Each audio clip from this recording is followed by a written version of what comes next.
Hola gente, en este video vamos a analizar cómo emplear Spline para que objetos 2D sigan un trayecto. Tenemos este componente que nos permite definir una secuencia de puntos y podemos hacer que uno o más objetos sigan el recorrido. Así que bueno, vamos directamente al video. En primer lugar necesitamos tener instalado el paquete Splines para empezar a trabajar con este ejemplo. Una vez instalado, en cualquier escena podemos dibujar un spline desde el menú Spline. Y ahora en la vista de escena podemos empezar a incorporar las claves de nuestro spline que podemos ajustar en cualquier momento. Por cada clave, como podemos ver, se incluye una posición en el spline container.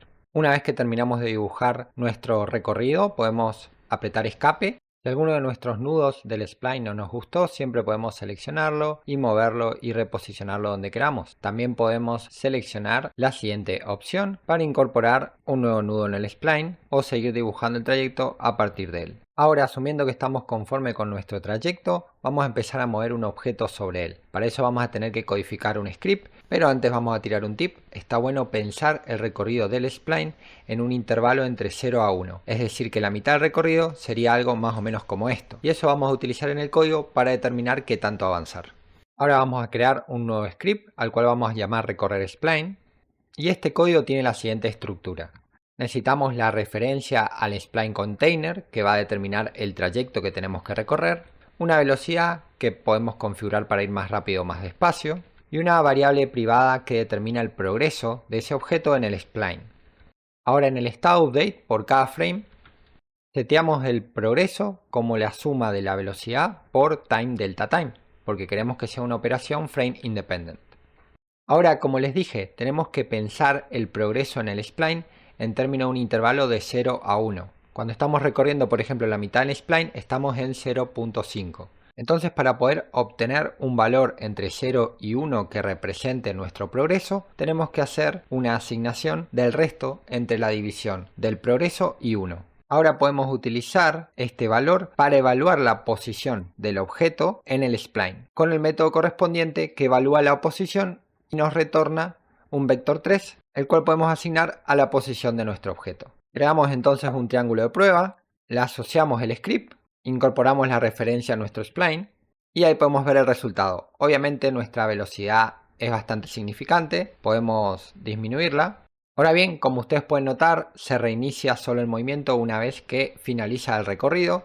En el siguiente ejemplo establecemos un condicional para determinar cuándo llegamos al final. O bien podemos hacer nuestro spline cerrado y de esta forma simular una especie de pista de carrera o algún tipo de recorrido cerrado. Veamos ahora este ejemplo más complejo donde empleamos un spline para definir el trayecto de un conjunto de elementos. Este es un videojuego que desarrollé para la Global Game Jam inspirado en Suma. Particularmente en este ejemplo vamos a ver cómo hacer este movimiento y el código del ejemplo también tiene un spline container y distintos tipos de configuración de movimiento, ya sea para el movimiento inicial o el movimiento que se desarrolla a lo largo de todo el nivel. Ahora en términos de funcionamiento tenemos la referencia al spline container y tenemos un conjunto de burbujas agrupadas en una lista y un array de progreso que va a representar el progreso de cada burbuja de la lista. También tengo estas variables para configurar un poco mejor el movimiento a lo largo del spline, definir el espacio de las burbujas y la velocidad inicial y durante el nivel.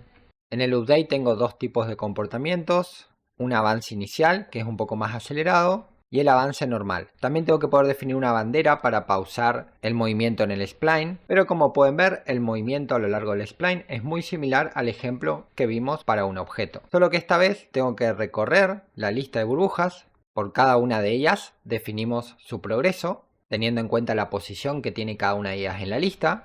Aquí está el condicional para verificar si la burbuja que estamos iterando llegó al final. De ser así vamos a tener que disparar el comportamiento de game over. Pero si ese condicional no se cumple, significa que aún la burbuja está lejos del final del spline, por lo cual podemos asignarle el progreso y evaluar su posicionamiento en el container. De esta forma asignamos esa posición a la posición actual de la burbuja que pertenece a la lista. Una diferencia importante en relación al ejemplo para un solo objeto es que este avance agrupado implica tener en cuenta el espaciado. Esto nos permite evitar la superposición de burbujas. Es decir, que al progreso ya calculado, tenemos que incluirle un mínimo de progreso teniendo en cuenta el espaciado entre burbuja y burbuja. De esta manera tenemos un avance inicial que es un poco más acelerado y tenemos el avance normal. Respecto al espaciado, si yo disminuyo por ejemplo este valor, el 0.02, y me voy a la escena, como pueden ver vamos a tener una superposición. Incluso si lo aumentamos demasiado, obviamente vamos a tener un gap. Por eso la clave es siempre pensar esto del progreso entre un intervalo de 0 a 1. Bueno gente, estos fueron dos ejemplos para crear recorridos con splines. Espero que les haya gustado el video. Por favor suscríbanse, dejen un comentario en el video y ante todo recuerden que tienen el código fuente en la descripción y pueden usarlo para consultar en ChatGPT cómo está construido. ¡Nos vemos!